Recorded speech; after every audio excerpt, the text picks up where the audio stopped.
If you suddenly came into a large sum of money, say $1 million or more, how would you turn it into passive income for the future? Eighth comedian said, "We can overthink the fuck out of this in a million ways, but a simple fixed deposit and an index fund investment will cover most life expenses unless you're planning to YOLO on it." Edit. I am from India. $1 million in savings means I am easily in the top 1% of the country. Fixed deposits and banks give 4-5% per year. Used to be 7-8%. The two main indexes, Sensex and Nifty, average about 14% in longer periods.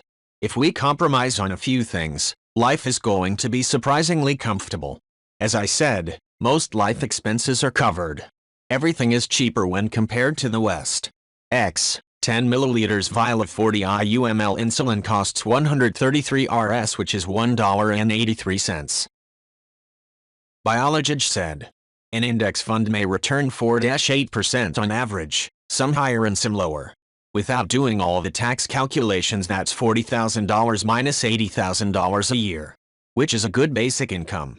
Even if you work a $30K 40K a year job, you're looking at making $70K 120K a year in income. This is why Mark Cuban tells people to win the lottery to put their money in a high-yield savings account and leave it, or to invest in simple funds and leave it. Many people think when they get large sums of money they need to be a creative business person. You don't. Don't open a restaurant or invest in real estate or any other business that you have no background in. Making money is simple when you have money. Wishes said, the one exception being invest in a better house for yourself if you are so inclined. I personally couldn't win the lottery and then just tell myself, phew, at least retirement is sorted. I would take 20% of that up front and put it to immediate lifestyle improvements, fixed asset, across the board that I could start enjoying now and for 25 years before I'm decrepit. Wishes said, yeah, I always go with quality over quantity. Don't get more square footage you don't need to heat, cool, clean and maintain. Get something maybe a little bigger than what you have but way higher quality. Better neighborhood. Better flooring and fixtures. More functional kitchen. Hell, upgrade your mattress and buy some well-made appliances and tools. Shit with 15+ year useful life if taken care of. Don't buy a brand new car, don't buy a pool, don't buy a boat, and don't tell anyone you won. Agent Screech said, index funds buy a few shares of stocks in a selected exchange, like S&P, NASDAQ, Dow Jones. This encompasses lots of industries. It's basically an easy way to keep your investments diversified. You want to keep diversified because if one sector is affected by something, others are likely not or even increase. So on average you just end up following the trend of the whole market. This is ideal because over any 20-year period the stock markets have always gained 5% plus in value. So if you just live off the returns of the 1M plus windfall, you would be getting 50K plus a year just sitting on your ass. If you left it alone and kept your current job, you would have 3M plus in 20 years. This is effectively getting 100K plus a year plus your current pay. Dravik said, TLDR, due to inflation and taxes on the inflation, an index fund containing $1 million will only produce $11,600 a year of usable income. You shouldn't realize 50K a year from the $1 million. If you assume the historical average of 3% inflation, your investment must increase in value by 3% plus the taxes on 3% just to stay at the same value. Currently long-term capital gains is 20%, so 20% of 3% is 0.6%. If your index fund averages 5% per year, you can't pull, on average, more than 5% minus 3.6% equals 1.4% or $14,000 or you'll lose value. Your state probably taxes capital gains as well. If you assume 8% state and local taxes, you have 5% minus 3.84%, 3% 1.28% total taxes on inflation, equals 1.16% or $11,600. Edit. Don't buy your funds through Edward Jones or Wells Fargo. They charge around 2% of the account's value in management fees. With average returns you will be losing 0.84%, May 3, 1984 2 equals minus 0.84, of your value each year due to their fees. Buy Vanguard or something like Betterment where the fees are 0.20 to 0.35% of the invested value. Igas said, you're right, their numbers are low. Technically their math is correct, but they use the highest capital gains tax bracket. 0% or 15% would be more appropriate for a total portfolio of $1 million, and they also significantly underestimate the average market gains, which are commonly considered to be about 5% after inflation. There's a study called the Trinity Study that was done a number of years ago that estimates that one can safely withdraw about 4% of a total portfolio for a 30-year retirement. Longer retirements would require lower withdrawal rates to be safe, but 3% would be pretty safe, or $30K on $1 million invested. Invention Nerd said, "It's accurate using his numbers. If you had $1 million and invested it and got 0% growth, you'd be getting $0 a year in interest. Is that right? Under those circumstances, yay. But it probably won't happen. First thing, 5% on index funds is horrible. The real number is closer to 10%. So, after your taxes and everything, you'll probably be left with close to $50K instead of his measly $12K. Hell, not only that, but he used a 20% tax bracket, which is only for people making over $450K. If you had other income, you'd be in the 15% bracket most likely. If it was your only source of income, the first $40K is tax-free while the rest will be 15%. But because you're only taking $100K pre-tax, your effective tax rate will be under 10%. Green Panda Pop said, "Funds are a collection of shares with a certain theme. You can invest in a fund, and your money goes into a pool of money that buys up those shares. If it's an index fund, the fund basically buys a load of shares based on a share index, for example Dow Jones, FTSE. As the share index moves, so do the returns on your shares. Obviously sometimes the economy tanks, but in general an index will grow over a long time. Index funds tend to be passive. Algorithms buy and sell the underlying shares as the index changes. This means overheads are quite low, so fees are smaller. Ultimately, fees can make a big difference to your returns over a long time. The underlying makeup of funds can be complex, and can be a mix of other simpler funds. But they're one of the easiest ways to start investing." Quick Throwaway 6 said, 10% nominal returns, before correcting for inflation, 6-8% real returns. After correcting for inflation, inflation has been relatively low recently, so old assumptions may or may not apply. The old rule of thumb was developed by Bill Benjamin and guided towards a 4% allowable drawdown for a 30-year retirement. Wiki link. Depending on which school of thought you subscribe to about us and international market returns, CAPE ratios, and the like, numbers between 2% and 4% are often tossed around for a perpetual safe withdrawal rate. Not a professional myself, so I just follow the crowd on this. It's still a lot of money, and I'd never turn it down, but unless you have good sequence of returns, 10% would exhaust your investment sooner than may be desirable. Dr. Puff and Smoke said, "Seriously. You'll get 5-15% forever, 10% being the historic annual average. Assuming it's $1 mill, that's $50, $150K a year every year. And of course that would compound and grow if you didn't use it all. Pretend it doesn't exist and continue your life as it was for 10 years and it's over $2.50 mill. I'm assuming the historic average evens out any year-to-year fluctuations and it works to 10% per year. Now even in a bad year, 5%, you're getting over a 6-figure salary for doing nothing, forever. Edit. This simple math is my retirement strategy. I'm not close but this is the idea. If I can get $3 million in investments, I'll never work again. IDC if I'm in my 40s or 70s. User Avatar said, "I dumped around 8K in, but the price was up over $300 at the time for the first 10 shares, and down to around $180 for the rest of my 38 shares.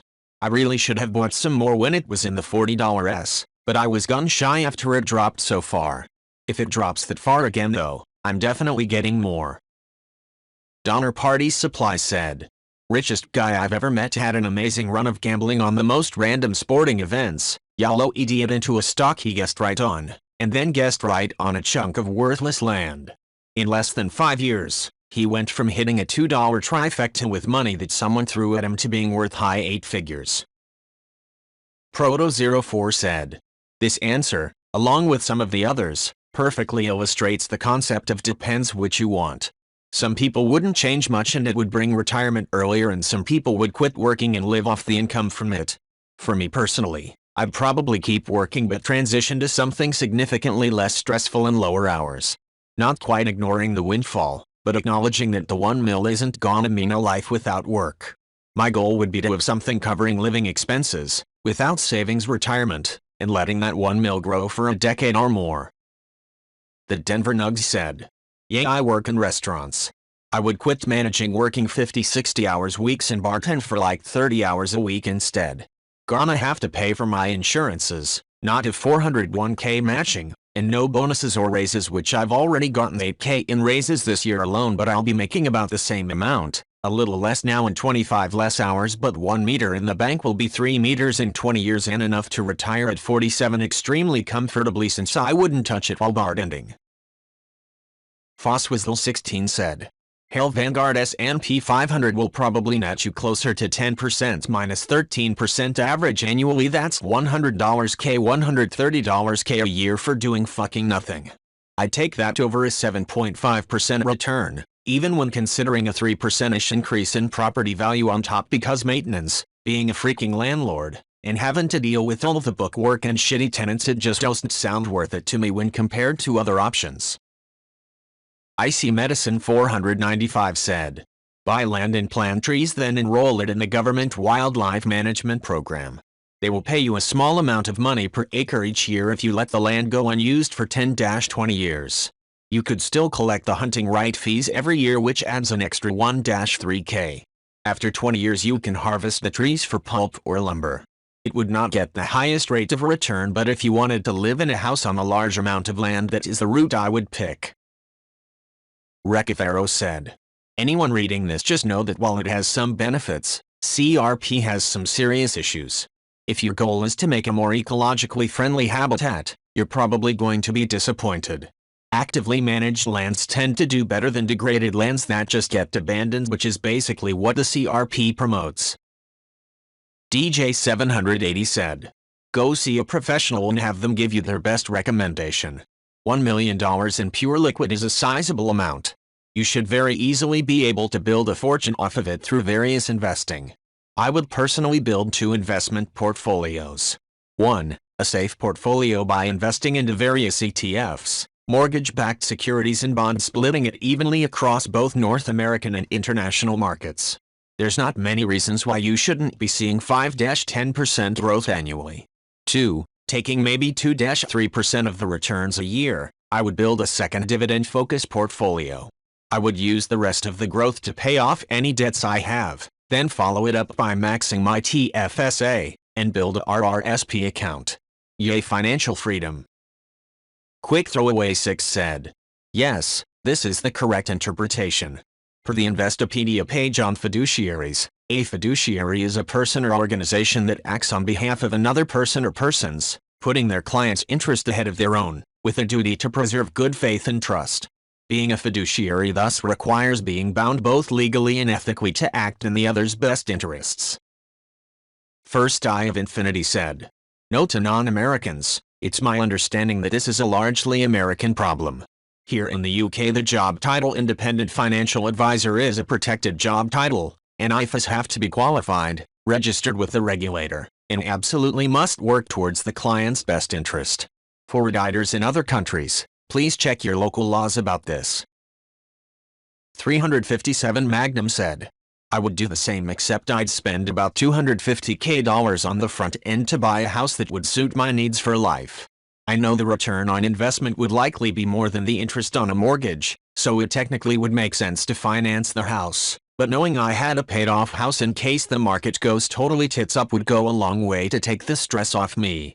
With a paid-for house you can survive on basically any job, so it would be a bit of a hedge against disaster." Doyalvina Paper said, "COVID educated a lot of people into landlord-tenant law, for better and worse, and it's been over a year since anyone not paying rent has been evicted anywhere in the country, and government's funds are not bailing out small-time landlords. I'm a property manager for a very large building. After having done this for 15 years, I've seen so many situations that would completely bankrupt someone with 5 units. Someone who knows the law stops paying rent and milks the court system to get away with a year of living without paying rent. Someone losing their mind and shitting all over the apartment and then shooting themselves and nobody finding the body for a week costing you $20K in bio cleanup? Toilet overload flooding your upstairs unit and water going downstairs? Getting sued for discrimination because you don't know fair housing laws but your tenant is? City comes along and decides you need to do tuck pointing or they shut you down? It all happens. Landlording is literally the last place I would put my money. Stupid said. $500K into Kyle.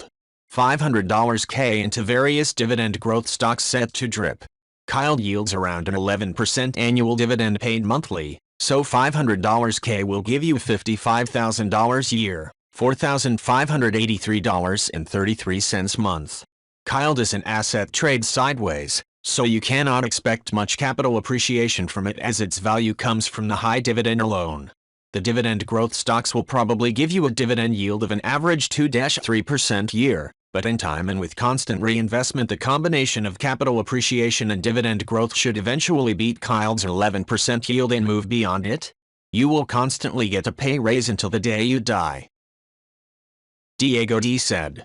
979 Quay. The amount you need to buy 576 Ethereum at $1,700 each.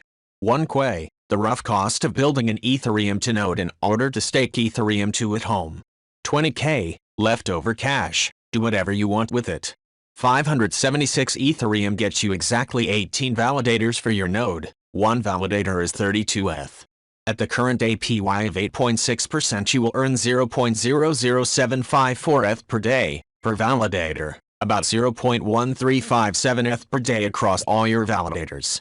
Equivalent to $230 per day overall. You can either sell it or accumulate it. Enjoy your nearly $7,000 per month mostly passive income. You need to be able to run the node 24/7, so you'll want to build it with a mini PC which sips power very slowly, about $10 worth of electricity per month. Plus a strong internet connection. I would say at least 20 Mbit and no data cap. Once it's built it's almost a total hands-off experience. You only need to update it about once a month which takes 5 minutes.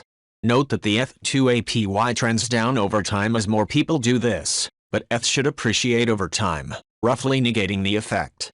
If you choose to accumulate ETH, you might get to capital gain as well as the income. Double win. Additionally, the 576 ETH you're holding in your validators could continue to appreciate, so you might get to capital gain there too. Source, me, I am already generating some passive income this way. Diego D said. Imagine opening a CD savings account at X% per year, but instead of sitting on your hands, you are obligated to keep a tiny little computer at home running 24/7. And instead of US dollars, your entire CD is in the form of Ethereum. And interest is also paid out to you in the form of Ethereum, in tiny fractions, every 6 minutes. Ethereum is a blockchain people are starting to have real use for, such as decentralized finance, DeFi, or non-fungible tokens, NFTs. In 2020, over $2 trillion was settled on Ethereum. In 2021, we are getting close to settling $2 trillion in Q1 alone. Growth has been exponential. And still, most of the world has never even heard of it. What happens when the world finds out en masse? Copper's Xenon said. I would continue pursuing my dream of becoming a professional wildlife and landscape photographer. The $1 million is more than enough for that already expensive pro gear. It would cover licenses, contracts and general costs of running the business. Once that's on the roll, I'd start learning how to instruct martial arts, something else I really like doing. I'd be able to create a gym from the profits of the photography company alone, and teach classes throughout the week, and keeping it open for people to come and use the equipment. Racking up more money.